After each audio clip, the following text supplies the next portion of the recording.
All right, I'd like to take a short minute and go through the paperwork file on this car. Sometimes it's easier just to say it than to write it all out. There's some extra keys. This is just a decorative plate, but it's cool. California black plate, Caddy truck.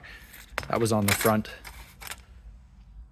Here are some pictures. This is 2012 when the rust-free truck with low original miles was taken right down to bare metal and repainted.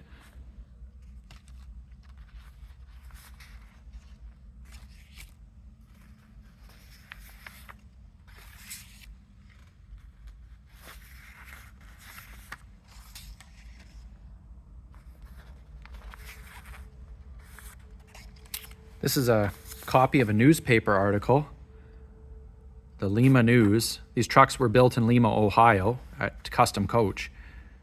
This is September 1976, and it talks about the Bakers building these Cadimino trucks.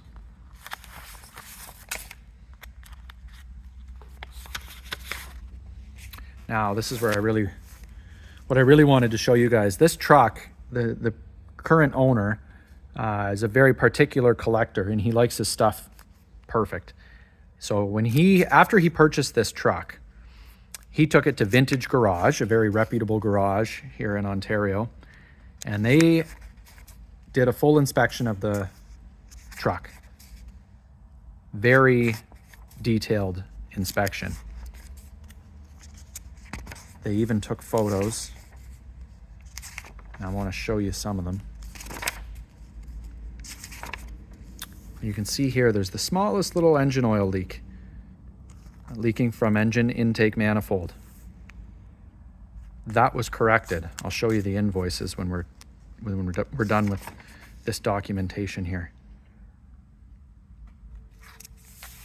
Small engine coolant leak. Transmission pan gasket leak, very small. They document all of this and then recommend the fix for it. Brake fluid was a little bit dirty. Brake fluid cap was corroded, so that was replaced. Of course, the brake fluid was replaced. Power steering line seeping, that was replaced. Engine air filter was dirty, that was replaced.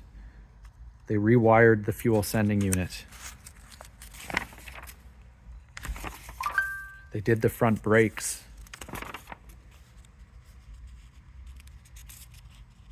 I mean, this was a good truck, but now it is an excellent truck, mechanically, really excellent truck.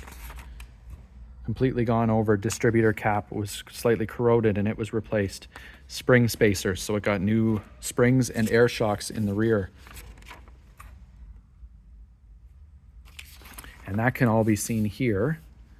This is the invoice from Vintage Garage, totaling $8,429 before tax. Hopefully you guys can see here.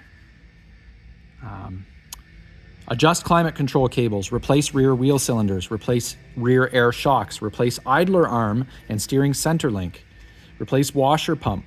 Unable to rebuild the old one, the core was no good. Replace the radiator drain plug, replace the air filter, replace wiring to fuel tank, repack front wheel bearings, replace front pads and rotors, lubricate the fast idle shaft on the carburetor, replace intake manifold gaskets. Thermostat housing was corroded, so it was replaced. Replace power steering line. Brake fluid flush and clean reservoir cap. Clean distributor cap and rotor. Remove and replace spark plug wires. There was some damage to the spark plug boot. Remove and replace power steering and alternator belt, so it has all new belts. New intake manifold gasket. Front rotors, air filter, front hub seals, front brake pads, transmission filter, wheel cylinder, power steering pressure hose, center link, idler arm, radiator drain plug, water outlet gasket, thermostat, washer pump, belts, spark plug wire set, rear air shock kit. Very cool. Both low and high beams have been converted to LEDs at a cost of a little over $1,000. 500 and some for the low beams and 500 and some for the high beams. All new coolant, all new brake fluid. Well serviced truck, ready to go. Everything works. mechanically great. These are much older invoices from 2012 era. Lots in here. I did see the receipt for the paint job on the truck in 2012 at a cost of $9,000. Thanks for running through that with me, guys. Like I said, mechanically excellent truck. The money has been spent, the time has been spent, the parts have been ordered. There's nothing to do now but get in, drive, and enjoy.